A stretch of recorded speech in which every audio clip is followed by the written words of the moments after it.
par le petit meunier, Noël Chevillard, qui habitait ici. Il avait passé une annonce, lui. Alors, je lui téléphone, il me dit que j'ai dit, c'est vraiment un moulin hydraulique que vous avez? Ah, ben il dit oui, on marche à l'eau. Ah, ben c'est intéressant, c'est de la force motrice. L'eau, c'est gratuit, c'est comme le vent. L'eau, elle nous arrive par le bief, elle est détournée au niveau du haras à Seignelay.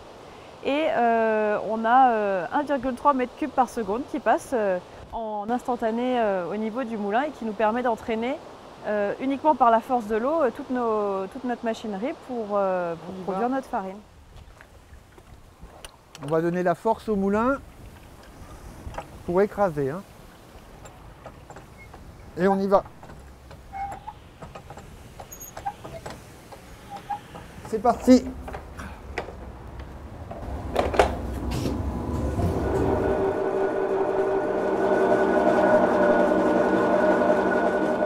On va se fournir directement auprès du producteur, chez l'agriculteur dans la ferme. On va sélectionner le grain, voir s'il est beau, s'il va nous convenir. C'est des grains qui sont issus de l'agriculture biologique, donc c'est des grains qui ne vont pas être traités. Éventuellement, ça va être des grains qui vont être sélectionnés sur des variétés anciennes, par exemple au niveau de l'épeautre. Après, il faut être dedans pour surveiller la mouture quand même, voir si les mélanges sont bons, l'écrasement est correct. Quand on est arrivé, le moulin faisait les deux catégories. Il faisait de la farine courante. Et moi, je suis arrivé avec mon truc de bio, je me suis mis à en faire, quoi. On était des cas spéciaux, hein, et puis c'est tout. Hein. Il n'y avait pas une majorité comme maintenant. Hein. Maintenant, il y a de la bio partout. Mais ce n'était pas le cas à ce moment-là. Hein. On était presque unique en tant que boulanger dans les marchés qu'on créait, parce qu'on a créé tous les marchés bio de Paris. Hein. Ah oui, il n'y avait rien.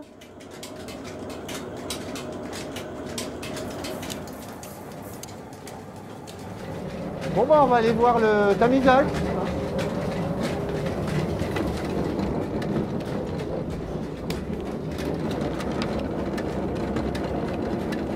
Vous voyez les appareils là qui tournent, qui sont en mouvement.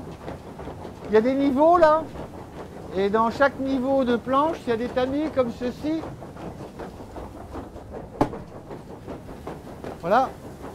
Sur quoi la marchandise elle tombe, elle avance comme ça.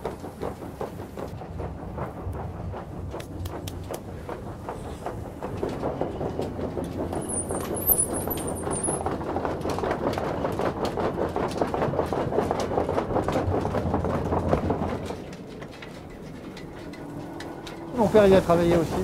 Et ma fille y travaille aussi de temps en temps, elle est des fois au moulin. Hein. C'est parti, elle se prépare à la suite.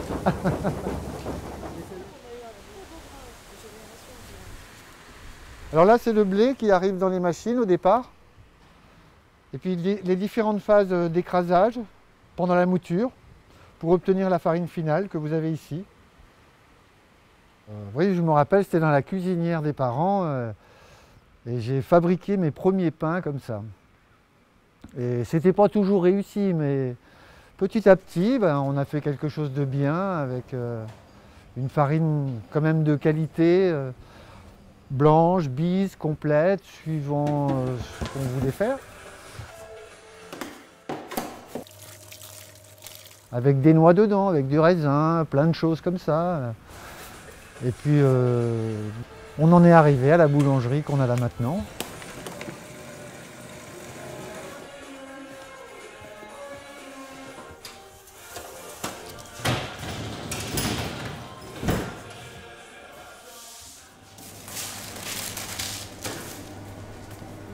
C'est très important qu'on fasse tout nous-mêmes dans le bio pour suivre la qualité du produit de A à Z. Nous, on met un point d'honneur à tout faire. Nous, là où il y a quelque chose à faire, c'est en local. J'ai de plus en plus de gens qui viennent au moulin, direct producteurs. Ils viennent chercher des produits bons, des produits bio, des produits qui vont être bons pour leur corps.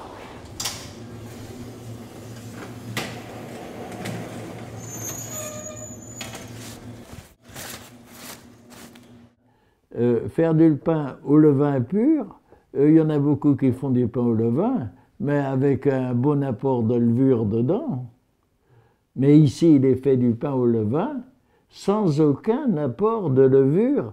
C'est vraiment un levain qui est laissé pousser au naturel, comme ça se faisait autrefois, il y a très longtemps. Pour faire ce qu'on a fait aussi longtemps, il faut aimer ce qu'on fait. Hein.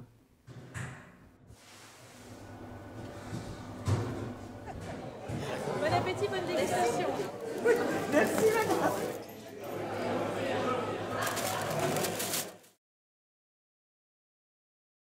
Le départ de la Marne jusqu'ici, le 1er avril 1994, bon, c'est vrai que c'est quand même pas facile à franchir le pas. Hein. Là, ici, ce qui nous a plu un petit peu, c'est qu'on retrouvait aux alentours un secteur boisé. Les bâtiments, il n'y avait pas grand-chose. Hein. Il y avait de la place pour... il y avait 29 vaches quand je suis arrivé. Là, on a refait un bâtiment pour 80 vaches.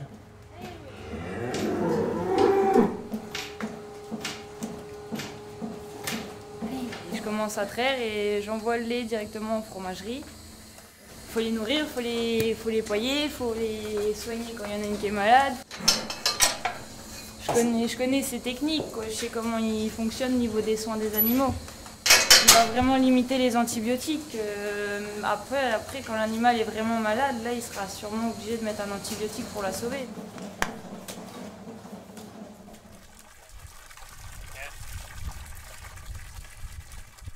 On a acheté des cloisons, on a cloisonné une ancienne écurie, on a pris le lait chaud et puis on a commencé à aller sur les marchés.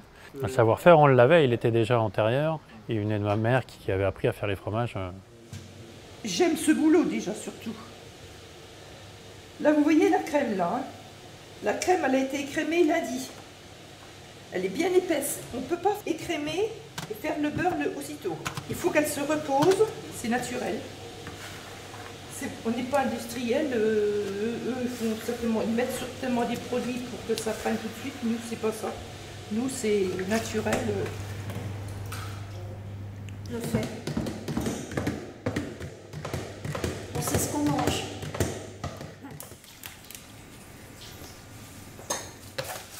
On avait repris derrière Madame Blanvillain. Et au d'octobre 1994, j'ai commencé à faire des fromages. Sur celui-là, on l'a créé 2-3 ans après. Parce qu'il fallait aussi démarrer et puis... C'est surtout quand on s'est lancé dans le bio qu'on a commencé à faire celui-là. C'est une pâte pressée au lait cru. Elle est faite 1 heure après la traite. On a fait plusieurs essais qui n'étaient pas concluants au débarrage, mais après ça a marché. On a fait la mise aux normes donc avec des bâtiments neufs parce qu'on était dans des vieux locaux. Et puis on est arrivé à la crise de la vache folle. Donc c'est-à-dire environ 2 ans après mon installation. Une vache, c'est un ruminant, c'est fait pour manger de l'herbe. L'herbe et du foin. C'est surtout pas fait pour manger de la farine animale.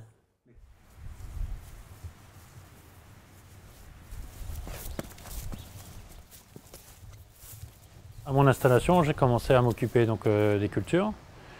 Donc à commencer à traiter, à utiliser les pesticides. Et il y avait des choses qui me dérangeaient, donc j'avais du mal un peu à utiliser ces pesticides ou sur les bidons c'était marqué nocif et dangereux, où il fallait mettre des masques, où il faut se protéger d'un produit qu'on va utiliser sur des céréales qu'on va consommer derrière. Donc j'ai été assez stupéfait par la réussite et la sérénité des gens qui faisaient du bio. Et ça a été un peu le déclic, quoi. Toutes ces visites, le fait de dialoguer et d'échanger avec des producteurs bio et de voir qu'ils étaient installés depuis plusieurs années avec beaucoup de sérénité. À l'époque, c'était, je dirais presque avec les anciens collègues, quand Loïc avait décidé ça, c'est tout juste si on osait en parler, quoi. On passait un peu pour les marginaux, quoi. Aujourd'hui, on discute avec tous ces gens-là très librement. Ils ont compris que il y avait une place pour ces gens-là, et puis eux, ils savent pas trop sur quel pied lancer. C'est vrai qu'aujourd'hui, beaucoup de monde se repose la question quand même. Là, je suis en train de préparer pour les magasins. Et c'est toutes les commandes pour le marché d'Auxerre, de Joigny, de Chablis. C'est demain qu'il y aura, ce sera vraiment très plein. On fait du fromage blanc au lait entier, demi-écrémé 0%, des crèmes chocolat, des crèmes vanille. On fait du beurre doux, du beurre salé. On fait de la tome, de la tomate. Tout est bio. Hein. Alors, la priorité quand on se lance en bio, c'est d'avoir de bons partenaires. Je reste convaincu que des bons partenaires, c'est des partenaires qui sont dans la même philosophie et pas des partenaires un peu opportunistes, que ce soit, je pense à des coopératives ou des privés qui veulent se lancer, qui veulent être votre partenaire parce qu'il y a un marché en face. Je pense qu'il faut partir avec des partenaires fiables, avoir de bonnes bases pour développer la bio et un bon accompagnement politique aussi. Au niveau aujourd'hui des prix des matières qu'on fournit, que ce soit des céréales ou que ce soit le lait, on a un prix qui est quand même assez correct, je dirais. On sent qu'il y a un respect aussi des producteurs. On n'est pas mangé comme par les grosses coopératives laitières qui mangent les producteurs conventionnels, quoi. On est le producteur, le consommateur, le transformateur. En bio, la chaîne, tout le monde se respecte et tout le monde y retrouve son compte. Les paysans, ils produisent ce que les consommateurs ont besoin d'acheter. C'est au consommateur, c'est lui qui les consomme, c'est à lui d'imposer ce qu'il veut consommer. C'est au consommateur d'être militant.